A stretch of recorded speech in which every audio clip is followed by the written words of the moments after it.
The Secretary of State's office initiated an investigation on October 7th, 2024, after receiving complaints from several counties alleging that the organization America PAC, a political campaign, sent partially pre-filled absentee ballot applications to register voters in Chattooga, Cherokee, Coweta, Floyd, and Whitfield counties after the passage of a law that had made such activity unlawful. People across the country are already voting for candidates that they hope will one day represent them in their local and state governments.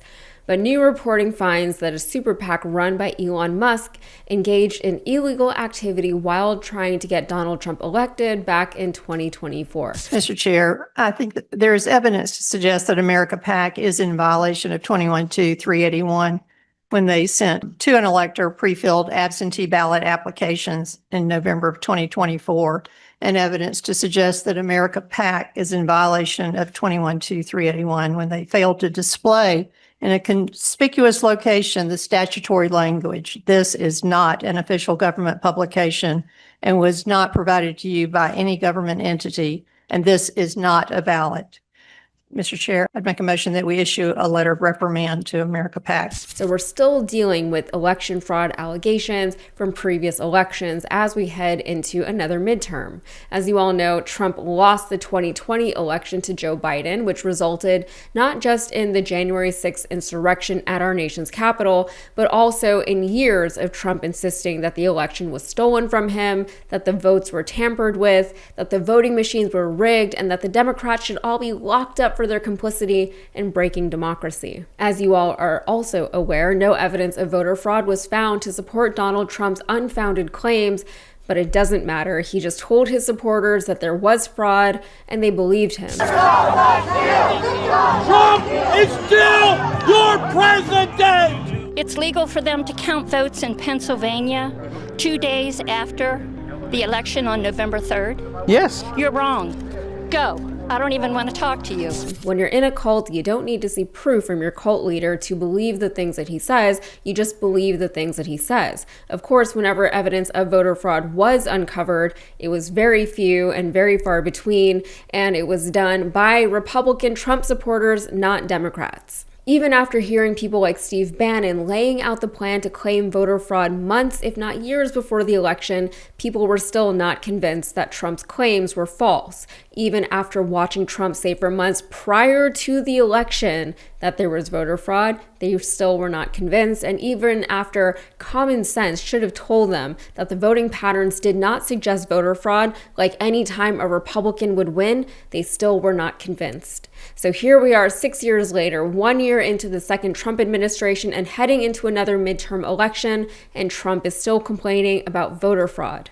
And the complaining really is the problem. The problem is that he complains about things as a way to mobilize and inflame his weirdo base. So even if his complaints are dumb, which they are, we now have a horde of people echoing those same complaints, believing them, and sometimes acting on them. Silver lining, we seem to be seeing signs that the base is finally beginning to shrink, but however big or small the MAGA movement is, there's still a very loud contingency, and they are currently in the White House. And this is a problem because, for example, we all remember when Trump's phone call was released to the public. The phone call when he asked Georgia election officials to find him 11,780 votes. That was the 2020 election. Just this month, we saw the FBI raid the election offices in Fulton County, Georgia. We're not sure what they took. We're not sure what they plan to do with all of the documents and presumably voter data that they did take. We also don't know why Tulsi Gabbard, the director of national intelligence, was at this domestic FBI raid. The people of Fulton County don't know what happened or why it happened, but we can speculate that the Trump administration has no interest in giving up any modicum of power anytime soon. With polls indicating that the administration will be raked over the coals in November, they seem less interested in, say, campaigning more effectively or actually tailoring a political message or agenda to the will of the people. Instead, they're looking to game the system, which is pretty par for the course. I live in Texas, and this is one of the hardest states to vote in, and that is very much by design. It's voter suppression. They have to suppress votes and they have to make it more difficult for regular people to vote because their political platform doesn't give them a whole lot to campaign on. So Trump lost in 2020 and he never got over it. He still claims he won that election. But then in 2024, he pulled off an upset win, and not to get conspiratorial, but there are a lot of people who feel as though the election actually was rigged in 2024 in Trump's favor this time. Time will tell if that actually was the case. But in the meantime, reporting from the New Republic says that in 2024, Elon's America PAC illegally engaged in activity on behalf of the Trump campaign. We remember back then that Elon was publicly advocating for Trump and Republicans to win their elections. He ended up with a position in the administration where he was tasked with, burning down the whole government and then leaving, which he did. So that was commendable.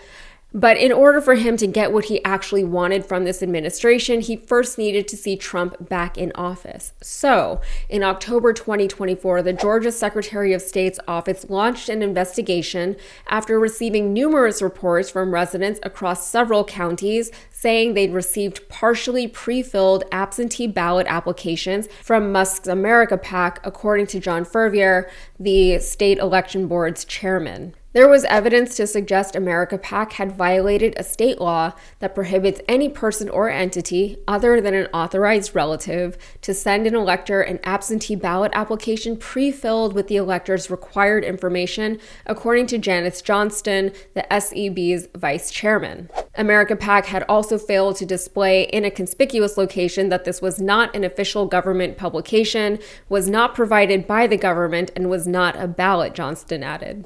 And the Georgia State Elections Board, in response to these findings, has voted to issue a formal letter of reprimand to the PAC. Great, that'll stop them.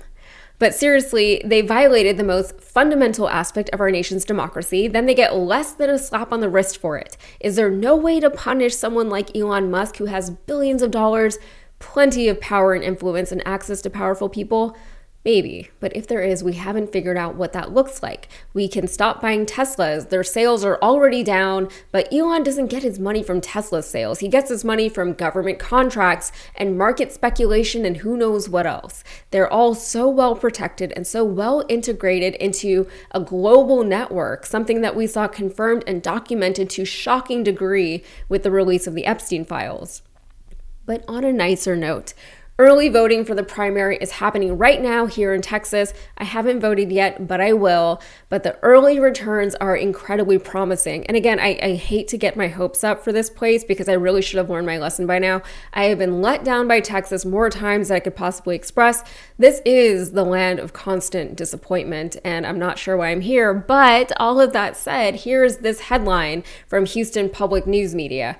Democratic early voting surges in Texas primary election, far outpacing 2022. Compared with the same point in 2022, Democratic early voting is up by roughly 211,000 ballots, while Republican turnout has increased by about 6,000. So yeah, already, and we're not done with early voting yet, but the number of early votes cast by Democrats is more than the total number of votes cast in the 2022 midterms. As of me recording this, we're looking at 120.7% of 2022 votes cast in Texas for a primary, and for comparison, Republican early voter turnout is currently at 62.7% of the 2022 final.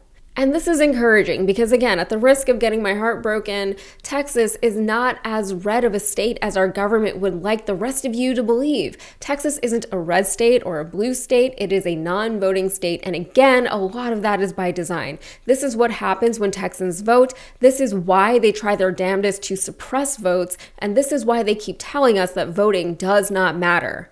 I'm going to leave that on a positive note. So with that, that is it for me. If you got anything out of this, please like the video and subscribe to the channel for more. Thanks.